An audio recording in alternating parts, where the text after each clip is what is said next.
C'est l'un des monuments emblématiques de Brazzaville, de par son gabarit, son histoire et son utilité. Située en plein cœur de Poto-Poto, la basilique Sainte-Anne, dont les travaux de construction ont démarré en 1943, totalisera 80 ans en cette année 2023. Pour cette date qui se veut festive, des travaux de rénovation de sa peinture interne sont entrepris afin de donner à cet édifice une image nouvelle. Les travaux de peinture dont Rick Gérard Bokilo a visité ce samedi. Prélude à la célébration du 80e anniversaire de ce grand patrimoine national que nous avons. Et voilà qu'en tant qu'élu, député de Poto-Poto, je ne pouvais pas rester en marge de cette grande activité qui pointe à l'horizon. Voilà comment très rapidement nous sommes mobilisés pour pouvoir effectuer ces travaux dont... Une visite en sa qualité de député de Poto-Poto 1, mais non seulement, car Rick Gérard Bokilo a aussi contribué à la réalisation de ces travaux de rénovation. On s'est dit que bon, il y a une grande activité comme ça qui arrive, surtout pour nous, fils de Poto-Poto, et pour les Congolais en général, parce que c'est un patrimoine commun. On s'est dit qu'il fallait faire face, qu'il fallait apporter sa contribution.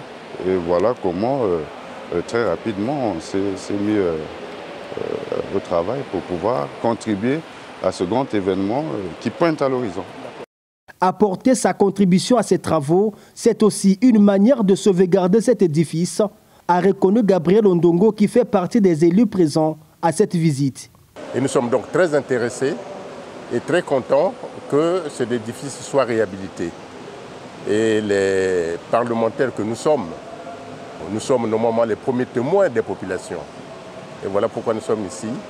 Nous sommes donc en train de vivre avec les travailleurs, avec les ouvriers, ce qui se fait. Satisfaction également, celle de la direction de la basilique. Et monsieur l'honorable, comme fils de Poto-Poto, a dû faire le constat et a pensé apporter sa contribution pour donner et renforcer l'éclat de cette basilique par les travaux qui ont été déjà amorcés. Voilà pourquoi il a pris l'initiative de renforcer cette grande partie qui restait, qui avait perdu d'éclat. Donc il s'agit de toute cette allée.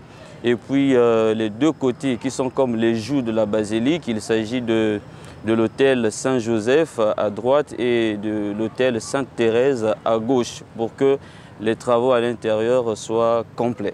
Entre Rick Gérard Bokilo et Poto-Poto, c'est une complicité de longue date qui se consolide de plus belle.